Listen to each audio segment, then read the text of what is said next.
In the tapestry of life, where every thread holds a story, America in black and white emerges as a haven for the voices echoing through the heart of our communities.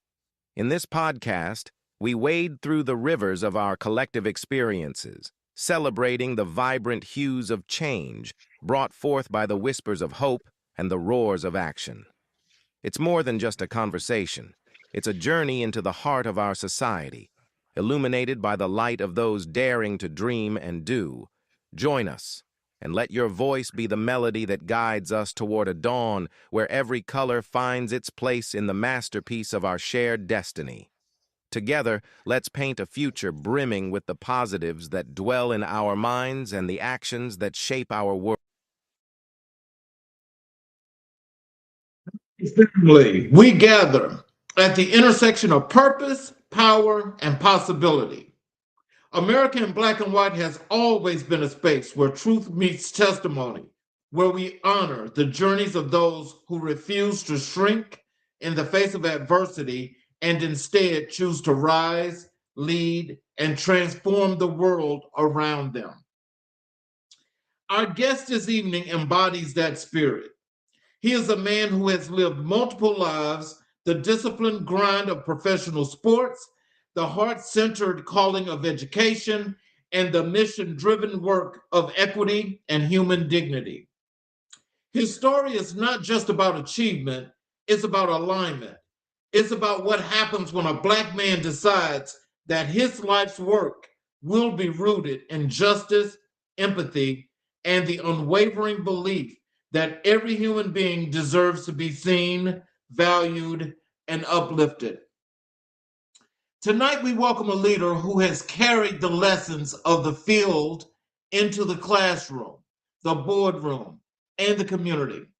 A strategist, a mentor, a builder of people, a champion of inclusion, and a brother who committed to leaving the world better than he found it. Ladies and gentlemen, this is Terrell McMoore. Hello, sir. Thank you, Charles. I'm happy to be here. Thank you for the introduction. Yes, sir. So before we get into the show, is there anything you'd like to say to the audience? Uh, it's just that I'm happy to be here, and I'm looking forward to an informative show. We appreciate you for being here. And let me get right on into it then. We're going to start with, I want to get the audience familiar with you to learn your life journey and your roots. And can you tell us what was life like growing up, and who were the earliest influences that shaped your worldview? Yeah, thank you. What was it like growing up? Well, I'm from South Minneapolis, right in the heart of the city. I grew up in a family full of educators, people that really took education serious. And, what it was like for me growing up, it was pretty good. To be completely honest, I had a lot of friends. I loved being outside, first and foremost, hanging out with my friends and doing things outside, sports and anything outside, to be completely honest. And people who helped shape me, to be completely honest, is, my family, my grandfather and my dad, my uncles, my mom, my sisters, my brother. And, they were people that I could always lean on. My grandfather was pretty much a pioneer in some of the equity work in terms of Title IX with sports and in the Black community as a leader in terms of some of the social justice stuff that he would do and some of the advocacy work that he would do at the educational level. So he was a really big influence on me. He was also a Minnesota Gopher.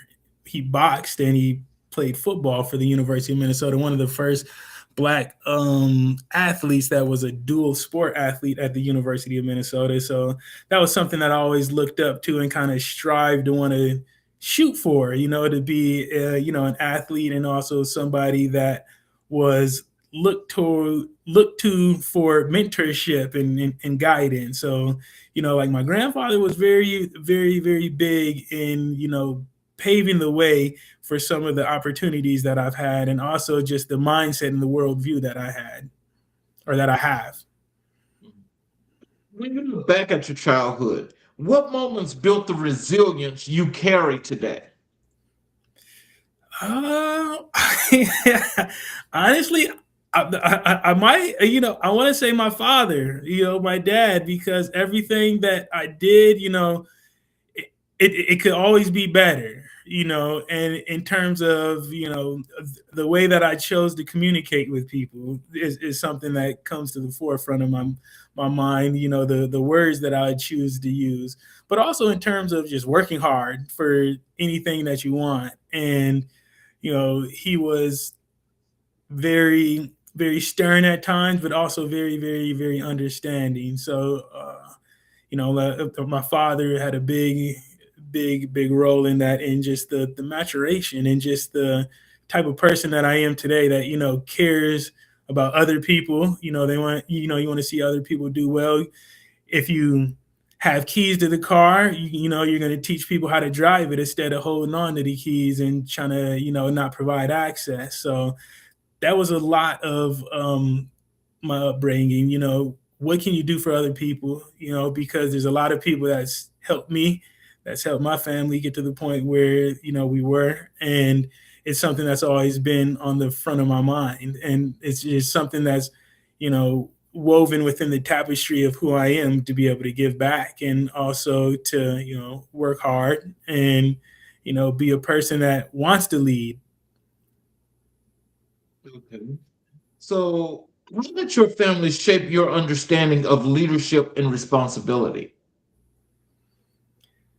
My dad was my head coach all the way until I had got to high school. So, although it was little league, he instilled, and also my grandfather, talking about what it means to be a leader, and mainly leading by example, first and foremost. You don't have to be the loudest rah-rah guy, but if you're the person that's working hard and, people see that you're working hard, oftentimes that translates into people wanting to, maybe mock some of the things that you're doing if they see that you're being successful in your pursuits. My mom had it in the grit instilled in me, with just being, my mom worked in education as a teacher for a long time, short stint in administration. And, you know, they had guided me very well in terms of making sure that, you take your education seriously, because that's going to be a catalyst that's going to help open doors, and also, provide, insight and direction to, the calling of life, whatever it may be. And so I would say my parents had a lot to do with, the resiliency and sports, to be completely honest. I've always been a high competitor. I love competing in anything. I always want to win. I always felt like I could win, regardless of who I was up against or what the challenges were. I always felt like I could come out on top. And it is something that, transfers over into life very well. But the resiliency part came into a lot, is just how I was raised, as being a Black man. When, I got two Black parents, and they let you may have to work, and most likely you're gonna have to work 2 times as hard just to get half as far. So, that's something that I've just always worn on my sleeve, and something that I've always taken seriously, and I've always wanted to work hard. So that's something that's always been, something that came naturally for me. And, being the person that I was and playing football, you have to have a sense of resiliency, because you're always going to go against somebody that's bigger than you, that's stronger than you, that may be faster than you. So, you have to figure out ways to overcome that and be successful still, without making any excuses, and just finding a way. So, sports and, my family's mentality is what really shaped the resiliency. Wow. So with that solid foundation, because it's like you were blessed to be as rounded as you are, to have that kind of foundation. How do you take from what you learned as a child and as the leader that you are, that you're able to transcend over to the students and the kids that you teach today? How are you able to carry that over? Well, I've had a lot of good mentors growing up, Mhm. educators.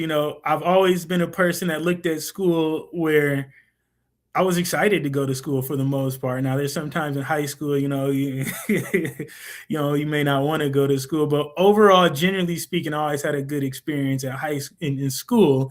So that enabled me to be more vulnerable, I suppose, in terms of, you know, asking for more help, or teachers or administrators, whoever it may be, maybe going a little bit out of their way to make sure that you have what you need to be successful. So when it came time for me to walk away from professional sports and find a career, it started with my mom saying, like, you really don't have a ton of work experience other than playing sports, working hard, and doing hard things in terms of athletically. And it was in the off seasons of going in between the Arena Football League. You have time off during the school year, so I would have a job. I'm working, and you know it is not something that I saw myself doing, working in education, to be completely Mhm. honest. But it's something that came organically, and it's something that I ended up having a calling to, because I had worked in my first job at the school that I had graduated from at Washburn High School. And some of the people that I was working with were some of the people that were mentors to me, and also my teachers, some administrators. And I really enjoyed it, to be completely honest. And I didn't know that I would have a gift to be able to bridge gaps as well as I did with students and education. But it was something that right away, within the first couple days, I had found out that I really was good at it, because for whatever reason, students would want to, listen to what I have to say. And this is before they'd have no idea who I even was. I'm just the new face in the classroom or whatever. And I had a lot of people that, showed me the way, and gave me a roadmap. So that's something that, I feel obligated to do. And it's something that I'm really good at. So it came totally through, I don't know, by the grace of God or something, because I got my undergrad in psychology and exercise science with a minor in coaching. So I thought I was going to just coach, to be completely honest. And it was some of my coaches in college, and also a couple of them in high school, had said, Terrell, if you ever thought about coaching, I think you would make a good coach, because for one, you care a lot. And for two, you want to know the X's and O's of the football, and like you like to teach it, and you like to learn stuff about that. So it's something that just resonates with me, and it's something that I've just always had a natural ability to do. So, do you think, having the ability to adapt to all the different personalities from your team, learning what it is to team build, establishing camaraderie and the relationships to strengthen the areas in which you were in, do you think that contributed to how you are making the strong path and relationships with your kids that you work with today? Yes, yes, yes, absolutely. When I was studying psychology and coaching and seeing how to relate with students to make the biggest impact, there's a lot of transferable skills between all of those. And the personalities, and being on a football team, for example, and going to college and having such a culture shift of growing up in South Minneapolis and going to a place like Cedar Falls, Iowa, where there's not a lot of people that look like me and you learn about other people's cultures, and you learn about what the culture is. And that's something that's always kind of fascinated me, to learn about people's cultures, and their best practices, or the everything about their cultures. And I feel like that had prepared me to be able to build bridges between cultures, because on a football team, or if you're working in a school and you're working with students, faculty, staff, whatever it is, you're going to have a big melting pot of, different type of worldviews, different type of cultural experiences, different type of cultural norms. And it's something that's always kind of fascinated me, because I've always liked to learn and know about how people think, or why people think the certain ways that they do, or why people have the beliefs that they do. And being intrigued with that at such a younger age has been something that has opened my purview, I suppose, more than some people at just a younger age, because some people don't care about what other people think or feel or anything like that. That's just something that, had always had a calling to me for whatever reasons, to be able to know, how do I navigate through this world with the least amount of it's hard to say, put into words, I guess, because it like you have to know to navigate different rooms and situations. And I always felt like the more insights you know about, different cultural perspectives or worldviews or, pedagogy, whatever it may be, you're going to be more well equipped to be successful. So that's something that I've always wanted to take an interest in. And it wasn't until I got into education where the advocacy part came in to play for, other people and other cultures.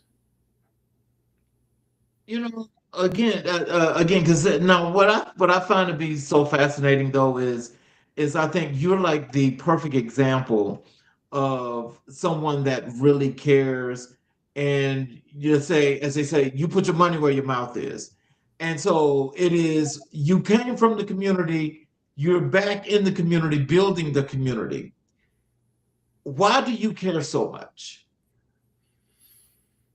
I care so much because I like to see people like me and you, or people that even may come from the same type of socioeconomic situation in the areas that I come from. I want to see them be successful, because a lot of times in my life growing up, people will tell you what you can't do.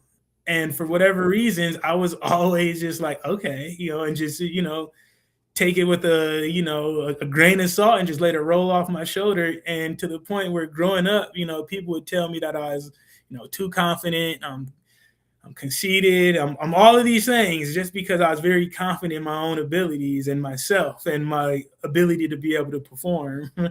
And, I think it just comes from people helping me, people helping me and showing me the rope. And it's something where it's very fulfilling for myself. When you help a young person get a scholarship, or you help a person write a resume that leads them to landing a job that they wanted, even though it may just be, bagging the groceries at your local Super Value or your local grocery store or whatever it is. Seeing people reach their goals and knowing that I had a little bit to do with that is something that was very rewarding for me, because I know there have been people in my life outside of my family that have provided me that same luxury. So it's something that I really enjoy doing, because oftentimes where I'm working with athletes, or it may even be like a coworker or something, I'm oftentimes some of the first people that are outside of their family that tell them that they could do it. Like you can absolutely do it. And you just want to have a plan, because you don't want to have a like what Herm Edwards says, and this is something that I really believe in, and I tell, my football players stuff this all the time. If you're having a dream without a plan, all you're doing is wishing. You're just wishing. So you always have to have a plan, and you always have to have a dream, but you need to have a roadmap to understand what are the levels and the steps that I need to take to achieve that dream. And I've always been somebody that is there to want to help people create that map and help them take those steps that they need to be able to get to where they want to go. Does sports play in your identity as a young Black man? I feel like if you were to ask me this 10 or 15 years ago, I felt like that was my whole identity, to be completely honest, because that's what people knew me as. People knew me as an identical twin, and they knew me as a guy that was kind of decent in football. Like, hold on, I've seen you before. I've heard your name before.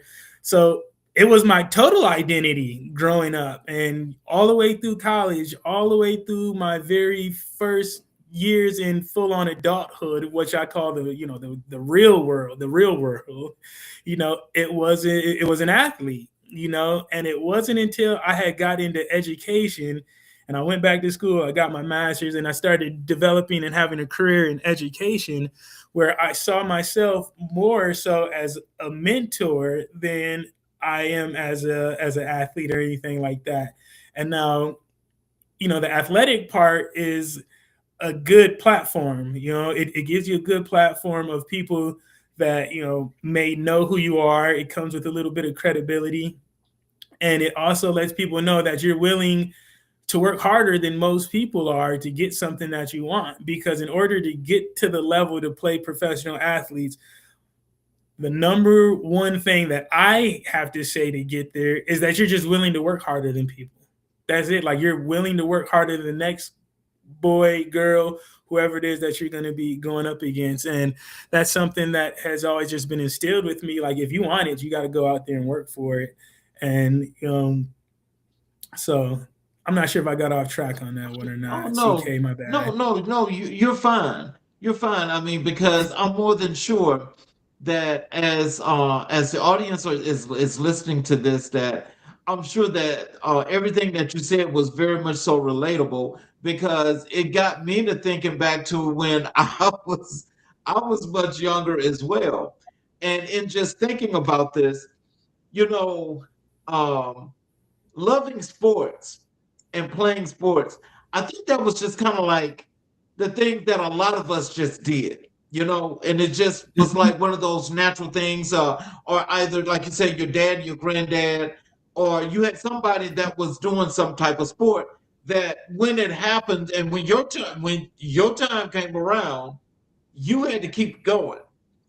And so Yeah. when I think about that, and so this is kind of like, how, and just think what you said, how it relates to where I was, is that, I was sitting there and I actually had doubts. Okay.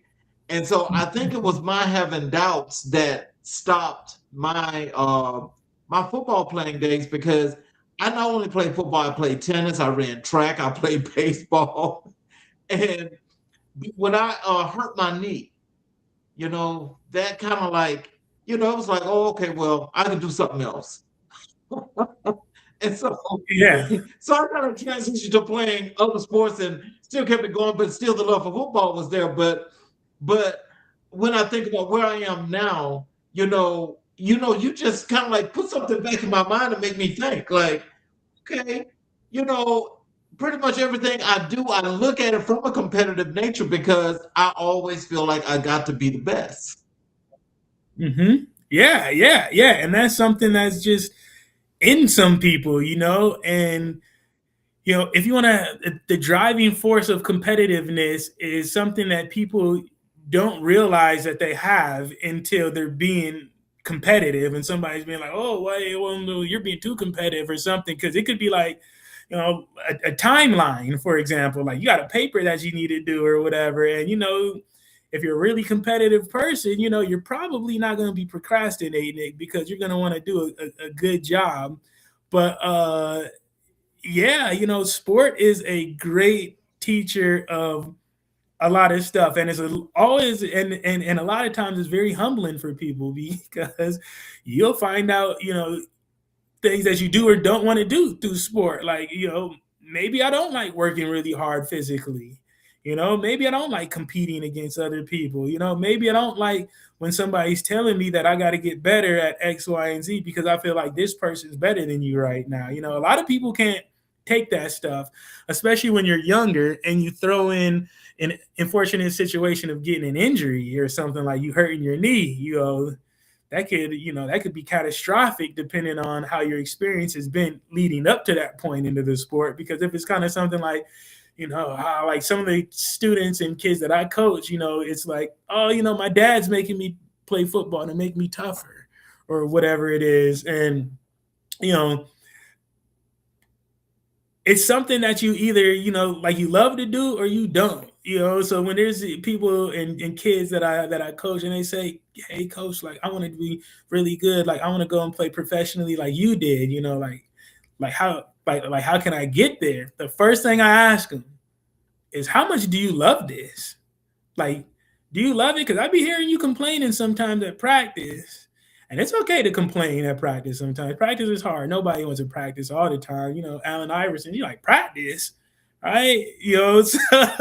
So we get it, right? Like everybody gets it. But, you got to love it for real, because it's going to come with, a lot of humbling experiences of saying you're not good enough, you're not big enough, you're not strong enough, you don't weigh enough, you're not, who knows? Like your skills not there. I feel like you're not smart enough. It could be a whole slew of things, and it's about being resilient, and it's about having that confidence in yourself, and that's something that I've been a person that instills in other people is that confidence that you can do whatever you want to do. You just have to believe it in your heart that you can do it, and then you got to go and make it happen. And a lot of people need a lot of coaching and a lot of strategic planning to do that, because something that I talk about a lot to younger people is being great by choice. And that's choosing to make great decisions in everything that you do, whether it's the way that you show up, whether it's the way that you communicate with people, it's the way that you treat people, it's the way that you compete, it's the way that you put in effort, and, I feel like if you want to be a successful athlete or a successful educator or successful in any way of life, you have to have a certain level of resiliency. You have to be able to take some critical feedback to grow, and you have to be able to not take things personally. And that's something I try to instill through coaching, and something that everybody that I work with is something that I try to keep at the forefront to continue to grow, is by not taking things personally and continue to look forward and not, look at all of the shortcomings that you may have, because everybody's going to have them. It's how do you respond to those? So was there a defining moment when you realized you were called to lead? Yes. Yep. Yes, there absolutely was. I was in college, and we were having some difficulties with people showing up into the weight room. And so our head strength and conditioning coordinator at the time gave a proposal to people and said, does anybody have an idea that we can come up with that's going to make, guys show up to lifting, and make it more accountable, instead of saying, I'm going to lift on my times, and, because we wanted to lift as a unit and have more of a cohesive group.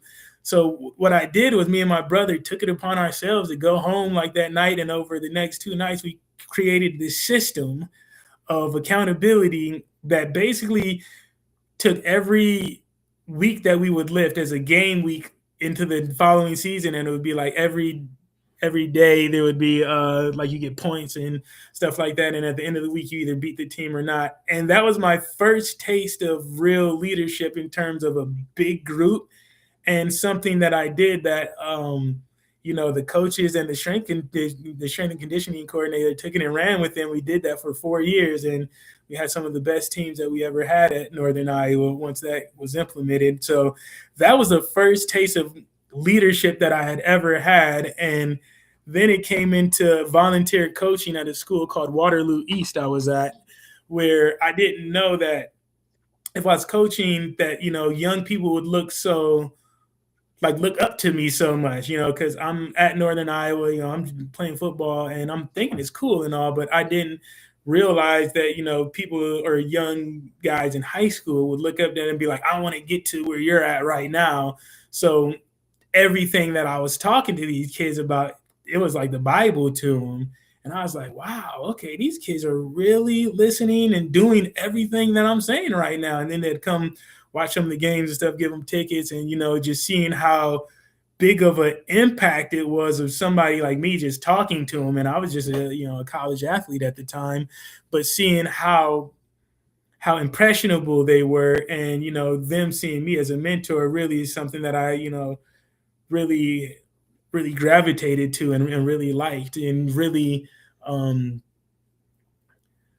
take seriously in terms of wanting to lead the right way, and making sure that the young people that do look up to me and want to strive to get to where I've got, I'm doing a pretty good job of exempling that for them. How did your experience in predominantly white spaces shape your sense of self and purpose? Man, that's a great that is a great question. You know what? In almost a lot of the areas that I have worked in, and even in terms of, you know, coaching in college, and or going to school in college, or even being in the rooms, in the professional rooms, and seeing the coaches and the GMs and everybody like that, it's always been a very predominantly white space, and it helped me find my voice, to be completely honest, because there's always opportunity to advocate, whether it be a stereotype that's being perpetuated or something, whether it be you know a lack of cultural understanding.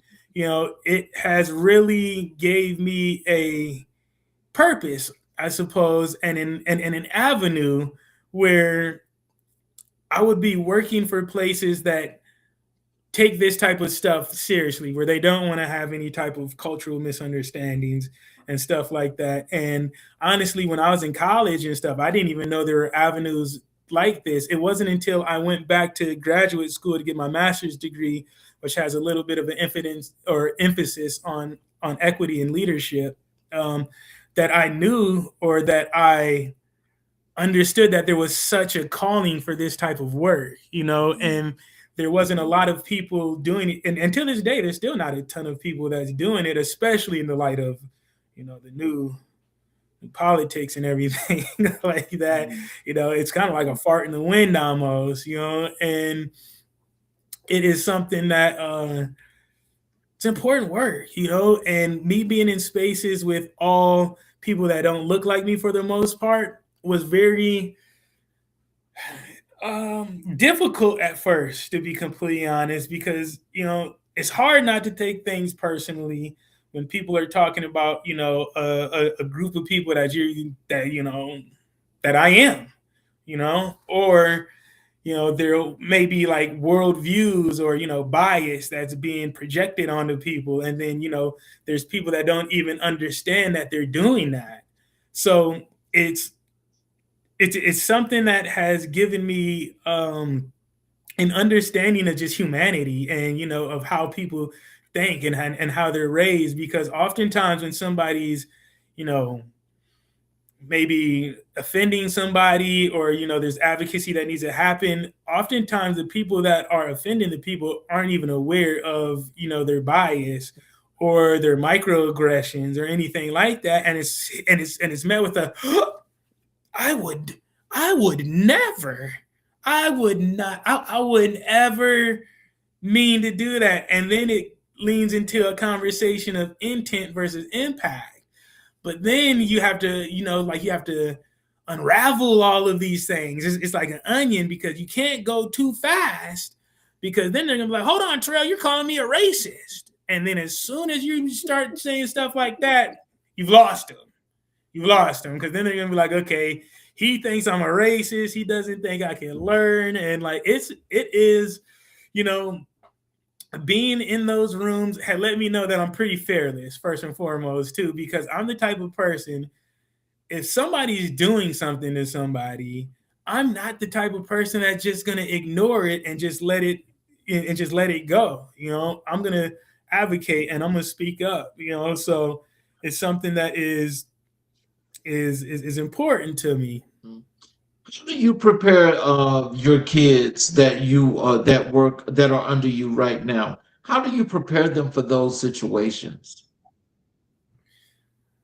I prepare them for those situations by teaching them over and over what it means to be great by choice, slowing down and thinking about the decisions that you're going to make, because when you look like us sometimes, somebody might want to lead you into saying something so they can be like, I got you, or, and then use it against you somehow, some way. So, when it comes to, teaching the younger group, and even, men that I work with that, that we're, just having conversations with, is, you always have to be very cognizant of your words that you're using. And you always want to slow down and be great by choice, because if you're not being a great decision maker and you end up saying some things that you wish that you didn't say, some of that stuff can follow you for a long, long time.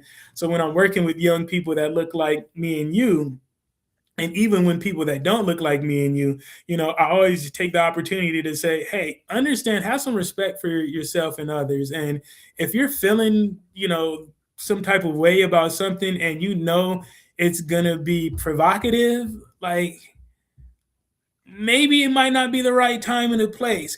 So just teaching young people about, social norms, and when are appropriate times, and what is that appropriate relationship that you need to have before you can even enter a conversation like that, because oftentimes if you're, you come off too strong something, people will be like, I'm done with you. The cancel culture in American society right now is so real. It's something that, it could get hard to combat. If you say something, you put your mouth, that could follow you for, young people nowadays, they have a pretty good understanding of that. So when I'm sitting there saying, like, be careful what you're saying, and, don't let somebody have you fall for the okie doke saying something like, oh yeah, who knows what it may be, right? But always letting them to understand that, everybody doesn't always have your best interests in mind. So you always got to understand and approach some type of conversations like that, unless, it's like, you're really good friend, somebody you've known for 20 years or something like that. But, you always got to have your head on a swivel. Oh, yeah. So let's transition over to your NFL and professional sports experience. Walk us through your journey as a professional football player, and what did that grind look like? It was a lot of work. It was a lot of work, and the thing that I talk to about people who are interested in hearing this type of thing, but it's really like my wife lately, and it hasn't, I don't talk about it a whole lot because that's not how I definitely identify myself anymore. But that is a part of my identity. It was tough. It was really tough, to be completely honest. I grew up dreaming to go to the NFL. Even people like my dad was like, okay, you're crazy. Like, only 0.7% of all athletes are gonna make it to that level. And I always took that as a challenge. Like, oh, okay, so I guess I'm gonna be the 0.7. So how it went was, me and my brother, I have an identical twin brother. We both played corner, which is, stopping the receivers from scoring touchdowns. And we had scholarship offers, and it came down to going to Northern Iowa, where we both got scholarships, and played there. I was a co-captain my senior year for a couple games, and had a great career. I did well. I was an all-conference selection my senior year. Had an agent, and it had came down to either signing a contract with the Winnipeg Blue Bombers at the time in this Canadian Football League, or taking a free agent contract as a free agent contract within the NFL. And there was a couple teams. There was the Vikings, the Bears. I can't remember. There were like 4 or 5 teams that I could have had a free agent contract with. And, me being from Minnesota, I'm like, that's where I want to go. If I have the opportunity to sign on a dotted line for the Minnesota Vikings, that's absolutely going to be something that I want to do. And that's something that I told my agent. So the opportunity had presented itself. I thought I was going to get drafted, to be completely honest, in the later rounds. It didn't happen. So I was kind of salty when, your name doesn't get called and you're watching all these people go. And And then my phone ended up ringing probably a couple hours later with a Minnesota number, and I was pretty excited about it. So what happened was I got a free agent what was it, a rookie camp invite. That's where it started. I got invited to be able to go to a number of rookie camps just to showcase your skills, to show that, are you, like, are you worthy, basically, and I chose to go with the Vikings. And at the time, they had one of the best secondaries in the NFL. I was a person that didn't do research back then. I'm looking at the teams. I'm just like, okay, Minnesota, let's go. I wasn't looking at the best opportunity for me to actually make the team. Well, that's like, like that's where I messed up at. But I was so excited. Like, wow, here's the opportunity actually here. So I went to rookie camp. Did pretty well there, and ended up having a little stint with the practice squad. And that year was the fastest year of my life, to be completely honest, because you feel like you're on the team, but you're really not on the team. Like you're within but without. That's the saying that I like to say. Like, you're within, like you're there, it's cool, like, oh wow, all right, these are the guys, like, I'm competing, yes, I'm on the team, but you're really not a whole lot on the team. You're just a full-on punching bag, which was fine for a little bit, but then it starts kind of eating up at your ego a little bit, because you're not making all this money. Somebody may be making the money you're making all year in one paycheck. And for me, for somebody like me, that did something to me when I was younger, and I'm sitting there being in the locker room. I'm like, I'm working just as hard as these guys. And, it kind of diminished the fact that I had got there, and that, I still had work to do, and, some people can lose that vision, and it was a tough road to get there of just, working harder than everybody. So then I ended up getting cut, and I ended up getting picked up real fast by the New England Patriots. And then I was released after about a month from them. And then I played in the Arena Football League for a team called the Billings Outlaws, which is in Billings, Montana.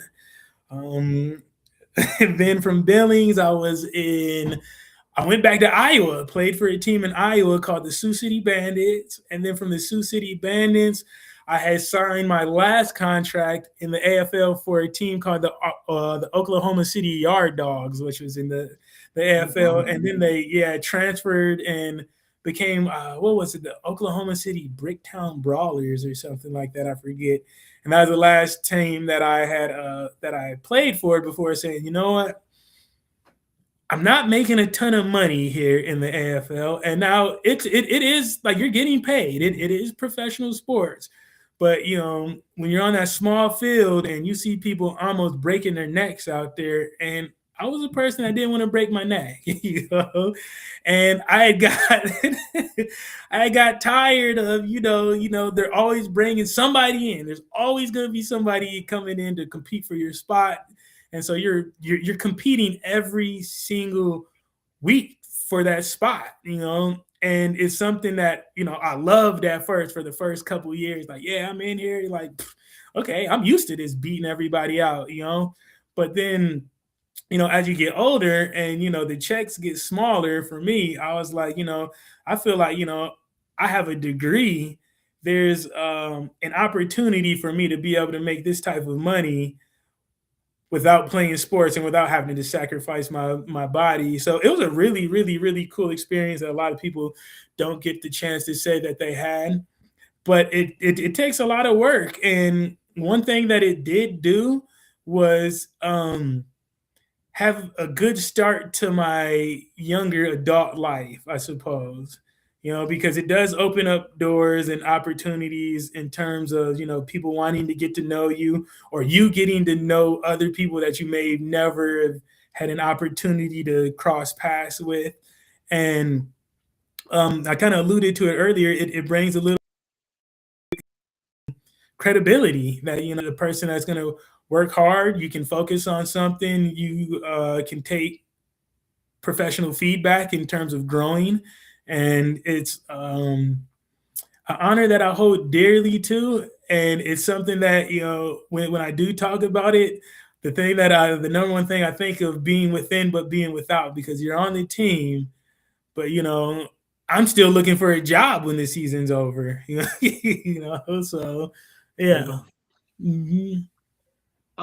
So what did the NFL teach you about teamwork, pressure, and performance? Ah, it taught me that you have to be able to balance all of that. It told me it taught me that the only thing that matters is what your last play was and what your next play is gonna be.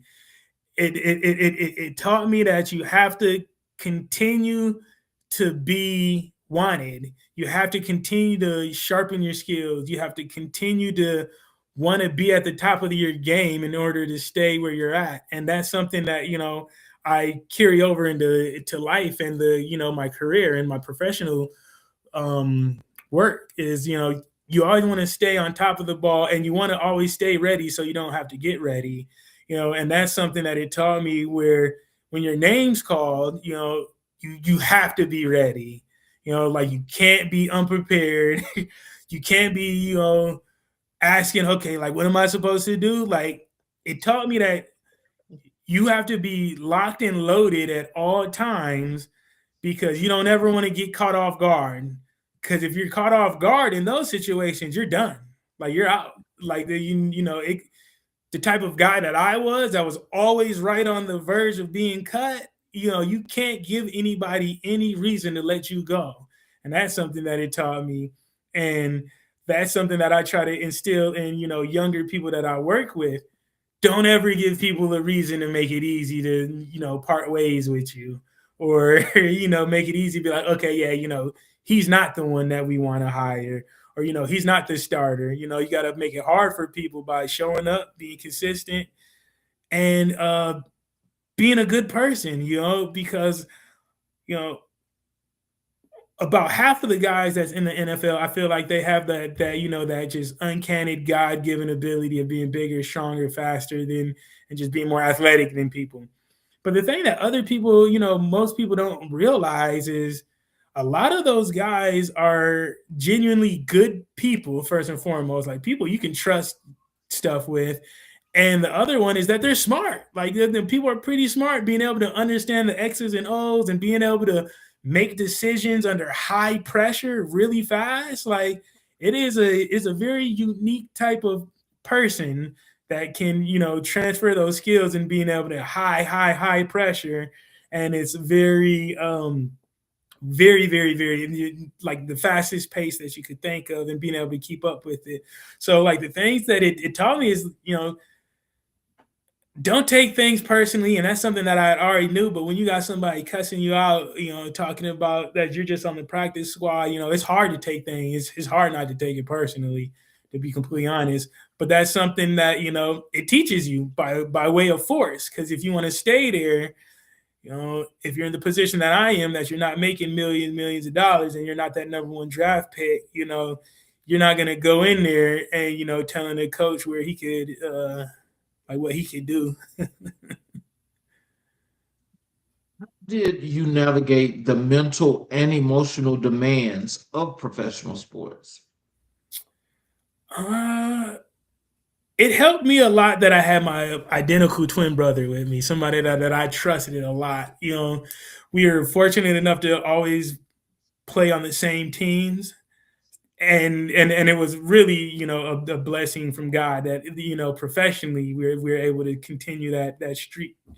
And he helped a lot with the, just the mental capacity of it. And, being able to have, go home and talk to somebody every single day that's there and seeing the experience right there with you, and just been able to, talk through it with you, and, us being soundboards for each other, being like, sometimes, like, it's you're gonna have tough days. Like, you're gonna have tough days in professional athletes, whether it's an injury, whether it's there's a concept or a scheme that you may have a hard time trying to grasp because it's new to you, and you're feeling like you may not be able to learn it or whatever it may be. It's something that teaches you to always continue to work hard and continue to be open to learning new stuff. And when you have the mindset of you don't know it all and you're here and you want to learn and you want to continue to learn and grow, it makes the mental load a little less and a little easier to bear. But at the same time, it's just something that you got to learn to do. And by the time, if you're fortunate enough to make it to the professional ranks, you're pretty solid in terms of mental capacity by then, because you've been yelled at before, you've been told you have things that you need to work on. And having my brother there with me helped a lot, though, to be completely honest, because I'm a very internal person. I don't turn to social media. I don't call my mom or my dad a whole lot and be like, hey, this is what happened. I'm feeling bad for myself or whatever. I'm very internal, and ever since I met my wife, she's somebody that I open up to. But other than that, it would always been just my brother, and I was very fortunate that he was there along the way with me every step of the way, because there were times where I wasn't performing as well as I could have been. And it's because I was dealing with a little bit of an injury and he was performing quite well. And, he was giving me the resilience of being like, dude, like, you're going to be all right. Like, you got almost a blown out hamstring, just be good, ice it, get yourself back right. And, we did a lot to make sure we're both supporting each other's mental. When you mentioned you had your brother on the same team, Mm-hmm. when you guys sit back and talk sometimes, do you ever talk about those times where you tell him or you express to him how important it was that he was there with you when you had the down moments? Yeah, absolutely.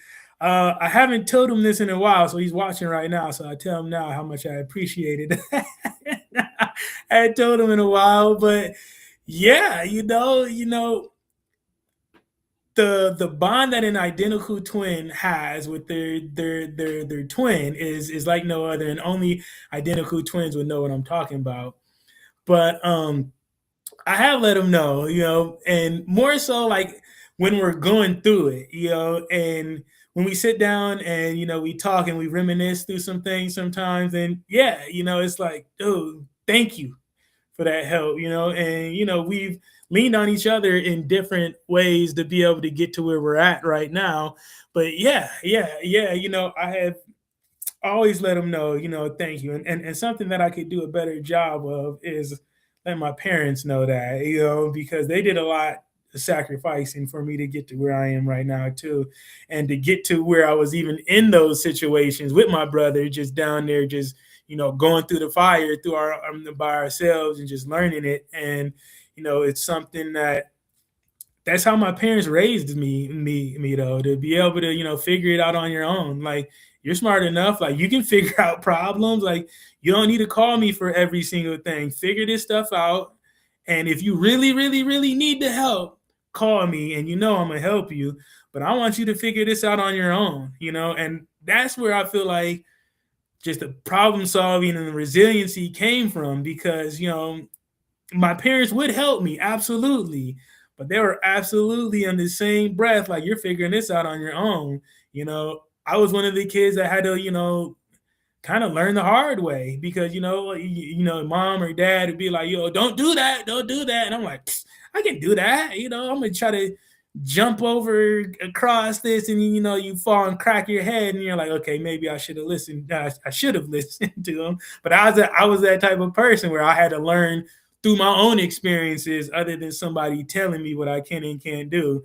So when it was coming on them shortfalls or, having those hard days, yeah, sitting back and, having my brother there. And when we're reminiscing on it, we kind of look back sometimes, and like, we look back and say, like, I'm happy that we were there pushing each other, because if I didn't have another person right there, nipping on my heels, that I continue, because the thing that kind of propelled me into wanting to be great too is I always wanted to be better than him, and he always wanted to be better than me. So if I see him working, I'm like, I'm not gonna let him outwork me, and he's like, I'm not gonna let him outwork me. So then we just out here just going at it all day, and that's kind of the competitiveness. And if you ever, and we also had another friend, a guy by the name of Quincy Avery, who was a high level competitor, and us three would be playing, like we'd play football, like and compete against each other all the time, to the point where we'll fight each other, get upset at each other. I hate you. I'm never coming back over here. I can't stand you. Throw the football at the back of his head. Get on your bike right away, crying like, I ain't never coming back here. And then a couple of days later, you call it like, hey, mom, is Quincy there? Can I talk to Quincy? So it's having because I would call him sometimes too. He was a really good friend of mine. So when it came to that mental load and things, when I was feeling like I was getting overwhelmed, I had a real small group of people. So there wasn't a lot of people that I call on, to be completely honest. But so I was very, very grateful that I knew I had two people that I could call on that were my age, that I grew up with, they played sports, and they'd understand what I was going through. And, half the time, the conversations go like, dude, just keep your head up. Why are you feeling bad about yourself? Like, who cares? Bad things are going to happen. Everything's not going to be easy. You got to keep going, though. You can't quit, because the moment you quit, it's done then. That's where I think a lot of our kids today are missing the ability to know what it is, or to have just an inkling of an idea of how to critically think. Your parents let you think and critically think those situations to work them out. That is the way I think the majority of us from a particular time frame, we were taught that way. You got to figure that out. Okay. Only if you get to the point where you just totally just, you about to fall off the mountain. Okay, let me come rescue you. Correct. Because you have to figure that out. Now, because kids are not allowed to critically think, that's kind of like a problem. So, like, just in situations like that, are you seeing that with any of your kids that you coach? Absolutely. And like, one of my main things that I say when I'm coaching, or I'm working with young people, or I'm working with somebody that looks up to me, and I feel like I have some nuance for them, is one of the things that separates me as a coach compared to some other coaches, other than knowing the X's and O's and everybody, they care about their students and stuff like that, is honestly, I teach these young people how to think, not what to think. Like, how do you critically think? When somebody's saying this to you, what is your thought process? What are you thinking? If somebody says, hey, you know what's going on in the world today, we need that. Like, we need ice in here or something like that. Like, whatever it may be, right? What are you thinking about that? Like, and how are you thinking about that, right? Because oftentimes a young person, they're going to give you a knee-jerk reaction and being like, whatever it may be. And now guess what? That goes back into the twofold of being like, was that great by choice? You telling somebody where they could go state something? Was that being great in that moment? Nah, it really wasn't. So teaching them how to think. And a lot of the process of how to think starts with the very first understanding of having the presence of mind to just pause. Yes. Just pause and think about what you want to say. Think about that question that they just asked you. Is that a landmine question, or is that an underhanded softball home run question that they asked you, that they just set up for you, So that's one of the, the separators in terms of me being an educator and a coach and doing it successfully, is getting young people and people in general, getting them to know how to think, not what to necessarily think. If somebody's calling you a racist or something, why is that? Somebody's calling me a racist or something for whatever reason. Why are they calling me that? Like, what did I do? Like, for real? And maybe think inside. And am I? Like, I don't think I am, right? So it's just starting to what to think. And it starts with pausing and not getting offended, because oftentimes when it comes with disagreements and in those heavy conversations, it's usually somebody felt disrespected down the line, and they're just you got two people just trying to get them to believe each side instead of just meeting in the middle and be like, hey, like let's just let's agree to disagree here, and let's do that professionally.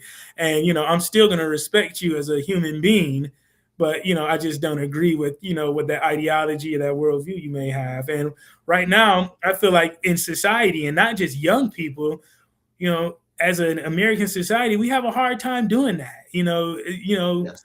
Just agree, agreeing to disagree. Like, it's okay that people have other, worldviews and opinions than you. Mm-hmm. It's not about debunking every single thing all the time, because somebody like me, I'm an honest believer in some type of things that, people get paid to put some of that stuff out there, and when you're talking about stuff with us in Black America, we're going to tell you about, oh yeah, like you need to go get this vaccine. You need to get this shot because this is going to save you. And the next thing you know, you got all these Black men out here falling out, dying because, like you don't believe something somebody told you. But, that's just me. And I'm not a conspiracy theorist or nothing like that. But I am a person that believes, like, you can't believe everything that you hear and say because, people get paid to say some of this stuff. Like, but that's for another, that's for another time. Yes, sir. So let's get more into, though, your coaching and your athletic leadership. So what inspired you to become a coach after your playing career? Wow. Coaches telling me that I'd make a good coach. And also my dad being my coach growing up until I got to high school. So it's something that I grew up around. My grandfather was a coach. My uncle was my wife's basketball coach, middle school basketball coach. So I've always been around coaches, around men that coach. And it's something that I looked up to. It's something that, like when my dad was coaching me, like I wanted to be a coach. I was like, I want to be a coach one day. And, once I got to high school, I thought, I got in good with some of my coaches, and I had really good relationships and good personal relationships with them, mentor type relationships. And outside of, I never had a lot of role models that I felt like that I was watching on TV. Like I never looked at a football player and said, hey, like, I want to play like that guy, or I want to be like this guy. I just had people that were doing stuff that I thought was cool, and I didn't even realize that they were being role models to me until way after the fact, until I was an adult, being like, hold on, I used to look at my coaches as role models. I didn't necessarily look at the NFL players or, the Gopher players that I'd meet and be around as like the role models for me. Yes, I knew that's what I wanted to do, but I didn't look at them and be like, let me follow in all of their footsteps. So it was always the coaches, because they were the first ones to tell me that I could do stuff other than, like, my mom. They would be the ones instilling that confidence, like, dude, you're faster than, you're fast. Like, you can jump high. Like, you're aggressive. Like, dude, go try tackling that guy high. You don't need to tackle him low every time. Go tackle him and just go keep your head up. And then you go out there and you smack somebody tackling them high. You're like, okay, I guess I can do this. So then, they were the confidence builders in me. So then when it comes to me coaching, that's what I love to be, because I love seeing, the light click in a kid's head and be like, oh, okay. And now they understand the back pedal, or they understand the scheme of why we're running this, or why you blitz the A gap, or whatever it is. And being able to teach those life lessons, and also just being somebody that, gives young people the keys to being successful, and that's working hard, being a good person, being somebody that somebody can trust, and, honest, and obviously being competent in whatever, you want to do. You got to fully immerse yourself in that stuff. So when your name is called and your number is called, you are fully prepared to step up to the plate and hit a home run. How do you approach coaching as a form of mentorship?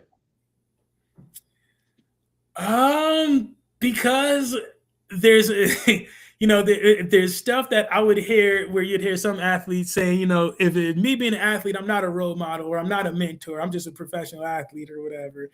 And I always thought that was kind of funny because there's a little bit of truth to that. But you have to understand when you're in that position, that's part of what comes with it is the mentorship and being able to be a good role model. So being a coach and being a mentor, those are they kind of just come hand in hand, to be completely honest.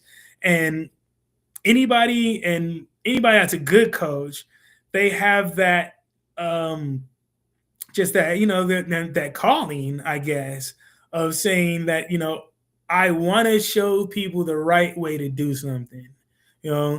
I want to see you all get to where I'm at or better, surpass me, and when you have people that are like that, and most coaches that are good are like that, the mentorship is something that you value. That's something that I honor, and when I'm working with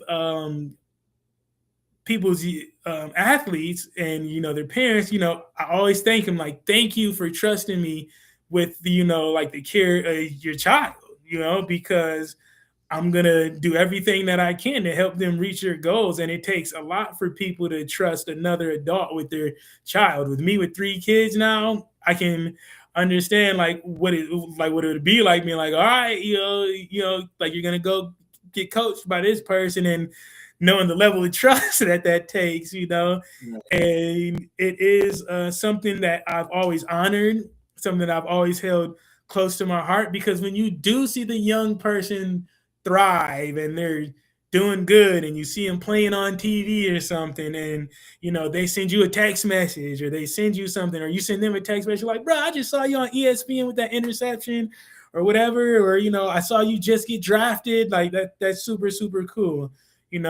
And it's full circle moments is the reason why I do it too, and the reason that mentorship with coaching goes hand in hand. It's, the reason why you do it is because you care for people, and you do want to see people have their dreams come true.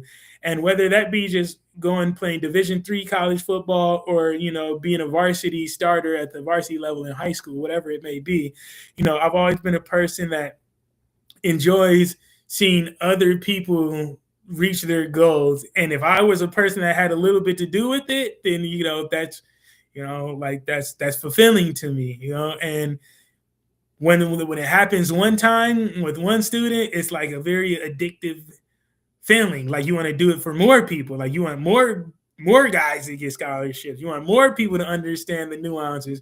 You want to, you want to keep spreading your knowledge of the game, or just of how to be successful in life, of being great by choice. Because when you see young people adapting the lessons that you've taught them, that's something that goes far with me, and it lasts with me, and it makes me feel good. To build a culture rather than just a team? The first part cut out a little bit. It said, what do you need to do to build a culture and not just a team? No, what does it mean to build a culture rather than just a team? Building a culture is something that's gonna outlast you, like once you're gone, hopefully.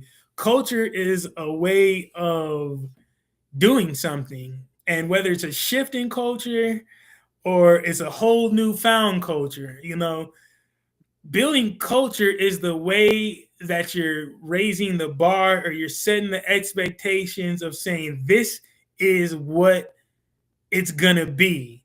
When right, this is the standard. It's not going to be nothing less than this. It'll never be less than this. It will be at the very minimum this.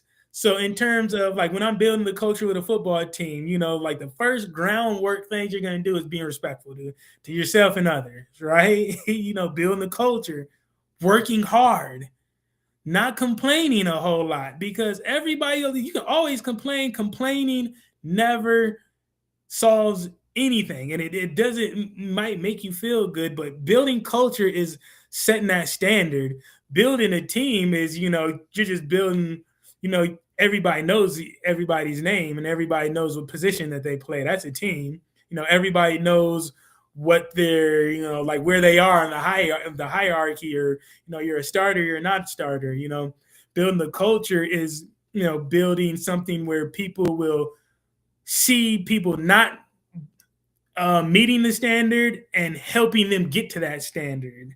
That's building a culture. Building a culture is not easy because it takes a lot of consistency, and it takes a lot of care, and it takes a lot of people that are on the same page, like-minded or not, but on the same page, moving in the same direction consistently, to have that culture start moving. And if you're going into a place that has a good culture, you know it right away. You feel it.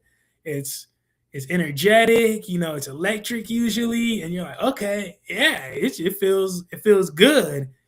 When something is a bad culture, you also know that right away too. There's gossip, people are walking by each other in the hallways, and you're like, hold on, who? That person works here? Oh yeah, that's just how they are. That's just them. That's bad culture. And building culture and building a team, culture is something that's gonna last. And building a team, that's surface level. Culture stuff is stuff that, when people, the word of mouth is the culture. The stuff that you hear word of mouth, that's what the culture is. Like, oh, yeah, CZ, man, I love that guy, and that's word of mouth. That's good culture. You coach young men through adversity? Well, it depends on the type of adversity, first and foremost. If it's like the athletic adversity and you're upset about your playing time, or like whatever it may be, you teach them about life, and understanding that there's always going to be somebody that somebody thinks is better than you. So what their job is to do is to prove somebody wrong, and maybe even, prove yourself wrong a little bit, continue to work hard. So adversity is something that's always going to come. It's just, how are you going to respond to it? And that's how, in terms of the playing and athletically, it's like, how are you going to respond to that adversity? In terms of real world stuff that happens, like if somebody had their friend that just got shot and killed, and they seen their friend get shot and killed, these are all experiences that I've had to work through with students and stuff, being very sympathetic and empathetic, being somebody that's listening first and foremost, not projecting anything that I've been through onto them, just being an authentic ear to listen to them and let them know that I'm there to help them in any way that I can. And, I would then ask if there's anything that I can do, like, hey, like, would you mind me giving you a little bit of feedback right now? Is like, are you okay with that? Or, would you mind if I shared with you maybe an approach that I had when, some of, a friend that I knew had got shot or whatever? And it's about meeting them where they are first and foremost, and, letting them know that I'm there in their corner. I want to help them through it, and that I may not have all the answers that they may ask me, but I would be willing to go and find those answers for them. And, thanking, the young person even coming and speaking to me to, want to help work through a situation.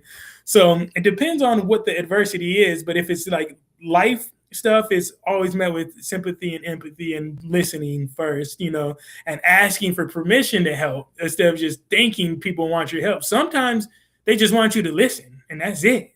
Just listen, just be the soundboard, listen to all of this stuff that I'm going through, and thank you for being an ear. And then, other times some people do want some advice and be like, like, what am I supposed to do in these situations? And, I always approach those situations with, a lot of confidentiality first and foremost. You got to let them know that I'm not going to share anything. But, if it's a student, you do have to let them know your mandate reporter.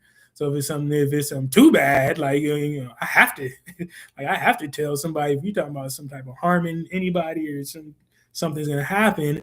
But always with a lot of care and understanding, and listening first and foremost, turning your mouth off, opening up my ears, because when people are in a difficult spot and they have enough trust and confidence to come and speak to you about it, that's something that you should honor.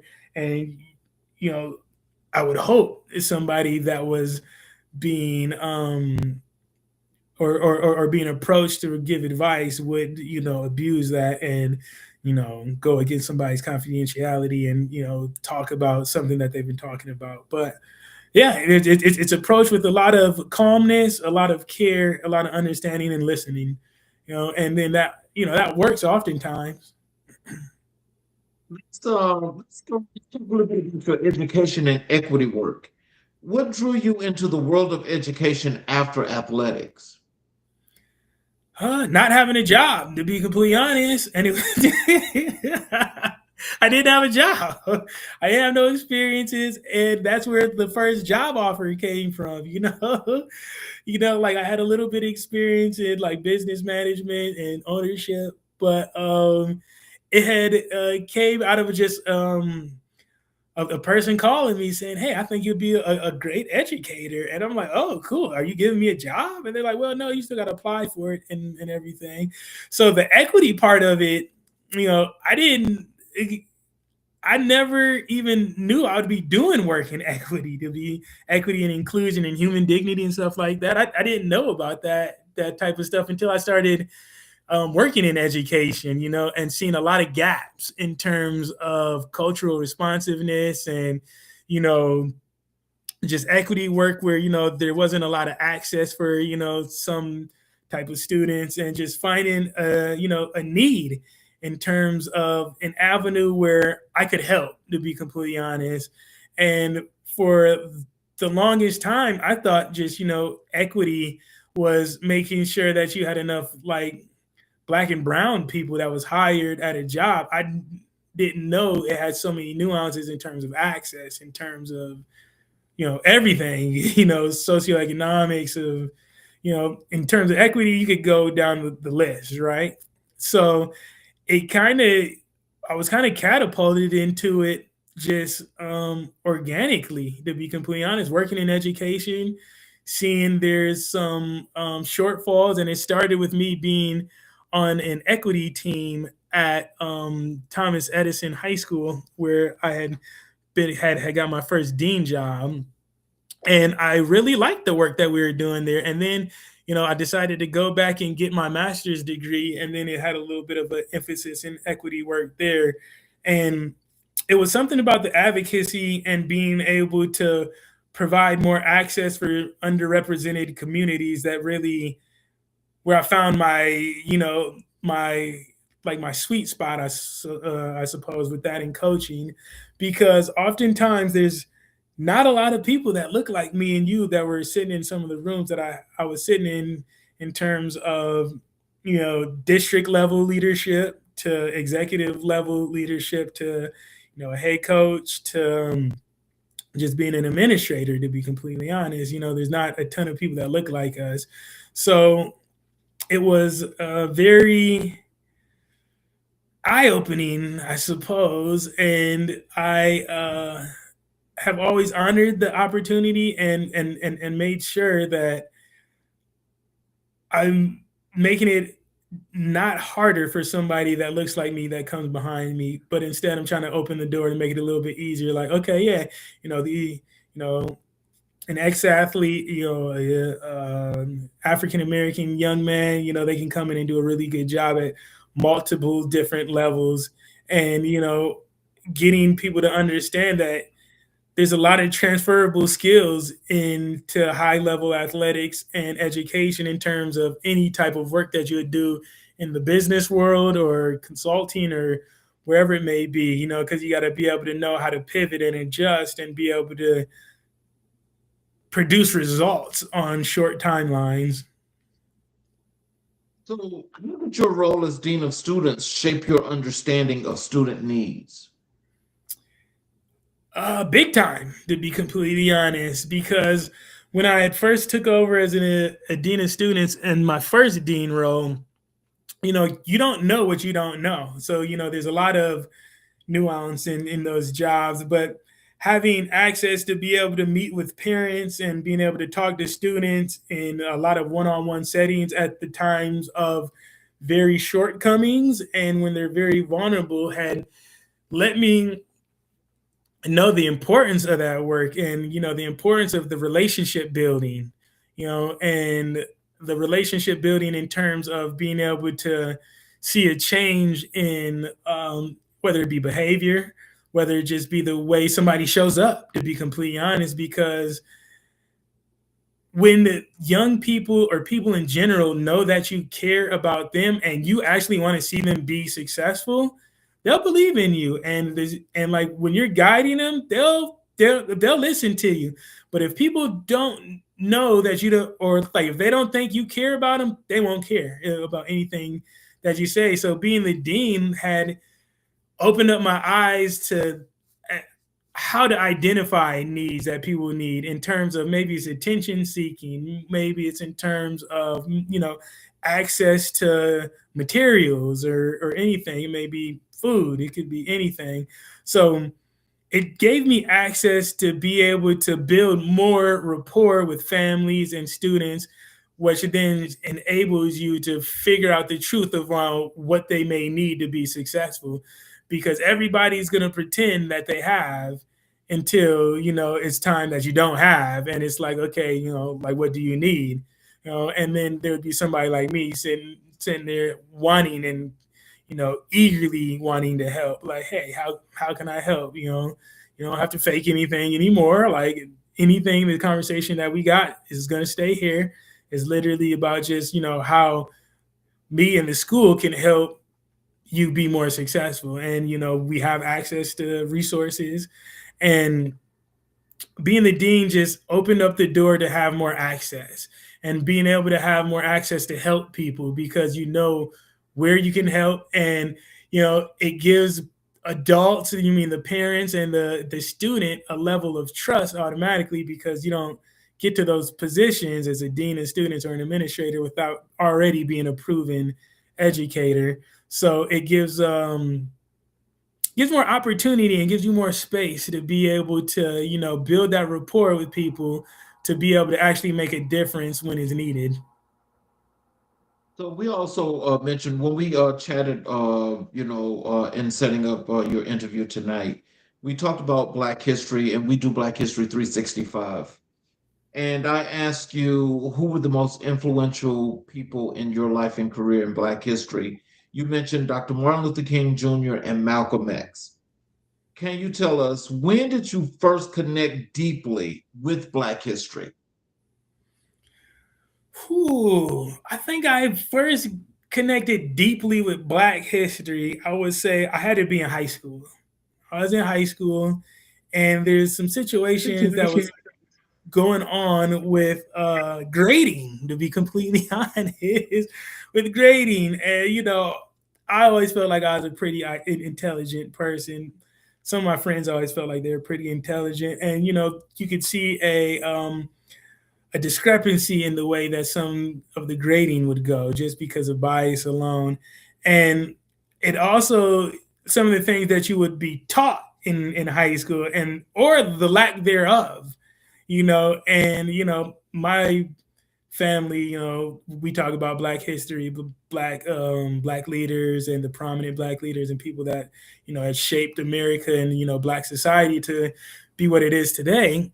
And when I'm learning stories, and you don't learn the complete truth in schools or anything like that. And it was in high school where I started having a calling to want to learn more about it, and when I was doing more due diligence and just being intrigued on my own to want to learn this stuff, when I was learning more about Malcolm X and Dr. Martin Luther King, it just resonated with me where, there's always times and places for both of those approaches, and I was somebody that was always leaned towards more Malcolm X just because it seemed more thrilling, I guess. And it was more action, I guess.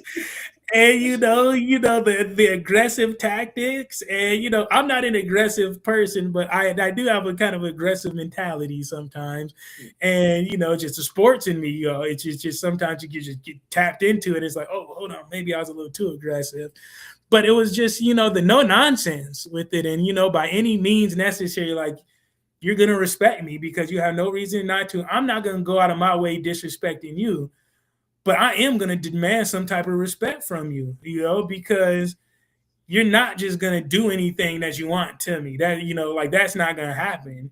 I'm not going to be sitting at my house with the rifle peeking out the window. I'm not doing that, or like Malcolm X or anything. But at the same time, I absolutely resonated with that approach because I'm looking at Rodney King. I'm watching this stuff, and I'm sitting there thinking, like, that ain't, like, I don't think that could be me. Like I can't be up there getting sprayed in the face with water hoses. Like, I don't know. So, but then on the other side, I'm learning Dr. Martin Luther King, nonviolence, everything. I have a dream, and that resonated with me too, to be completely honest, because there are times where you have to win with your words. But at sometimes you have to win with your actions too. Like, if somebody's going to try to, do you wrong, you have to take action sometimes. Say, like, you're not going to do that. I'm not talking about fighting nobody or anything like that. But sometimes it's just standing up and speaking up for yourself. Like, hold on, I know what you just tried to do right there to me. Like, you thought you were going to try to pull a fast one right there. Here's what's going to happen. Don't ever do that again, because if you were to do something like that again, that's Malcolm X, right?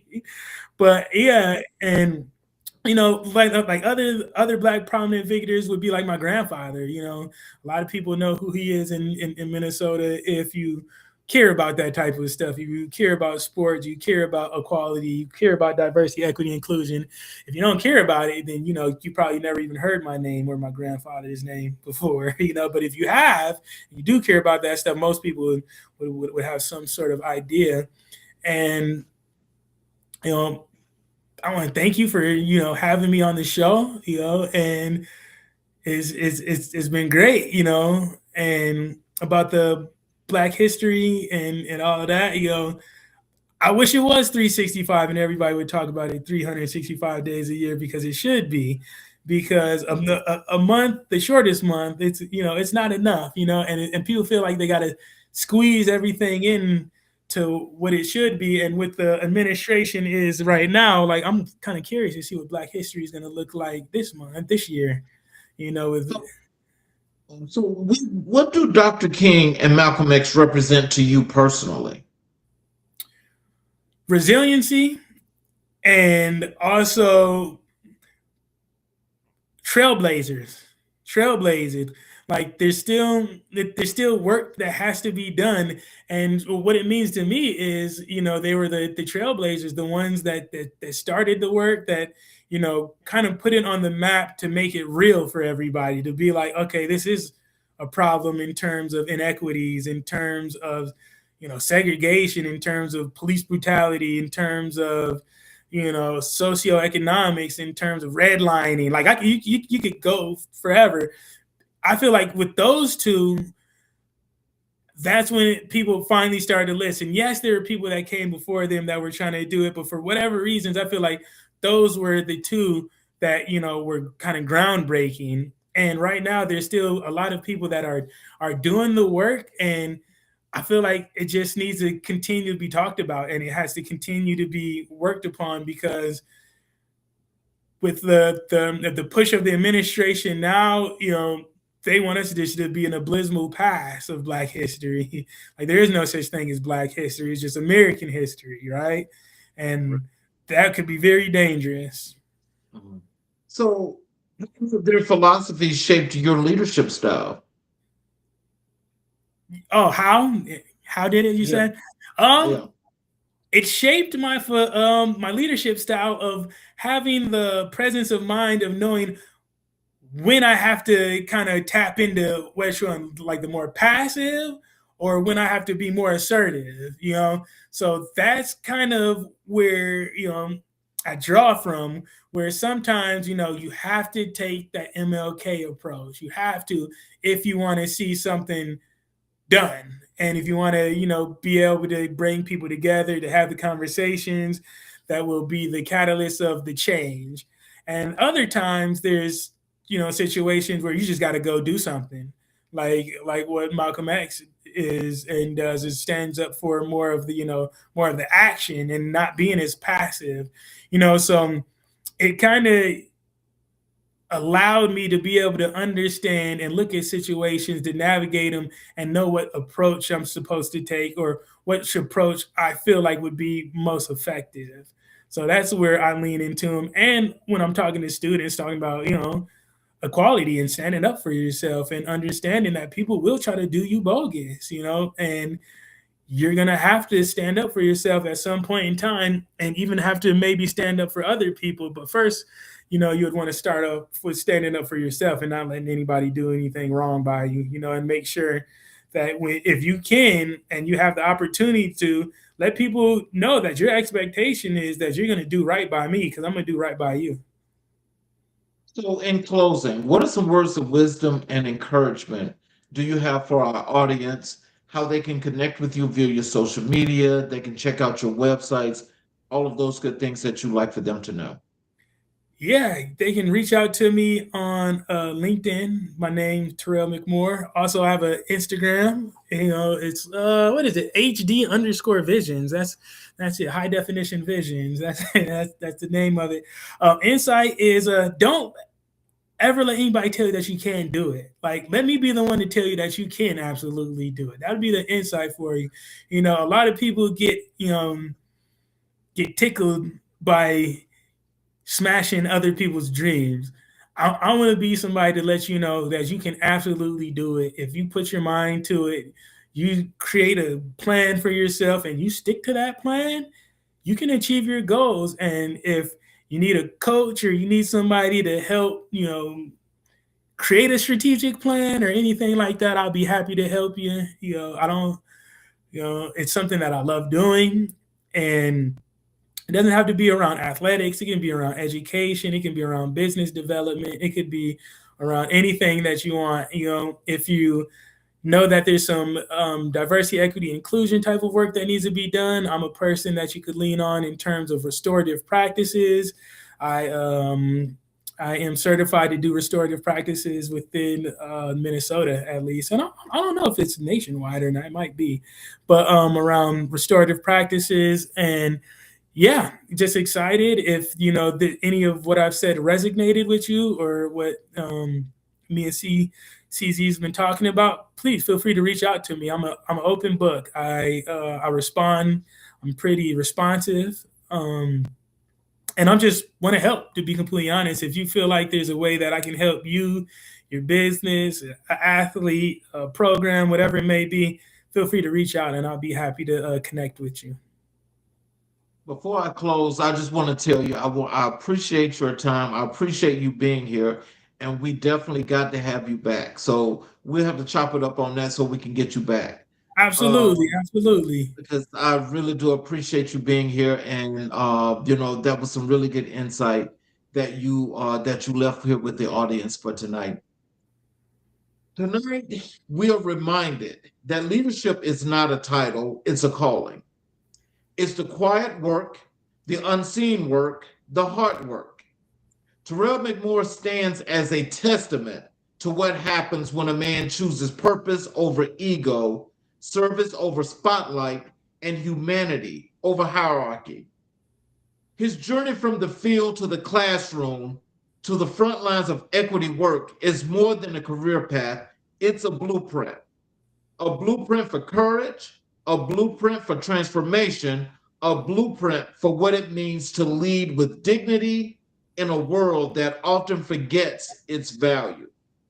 As we close this episode of America in Black and White, may we carry this with us, the reminder that justice is a daily practice, inclusion is a choice, and leadership is an act of love. Thank you, Terrell, for your voice, your vision, and your unwavering commitment to building a world where every person can stand fully in their humanity. And thank you, family, for joining us tonight. Until the next time, stay bold, stay rooted, and stay in fight and flight as we close this episode. And we will see you guys tomorrow night as we have our third Final Word Friday show. Thank you again, Terrell. And we'll definitely have to have you back, and I'll be chatting with you later. And you guys have a great evening. We'll see you all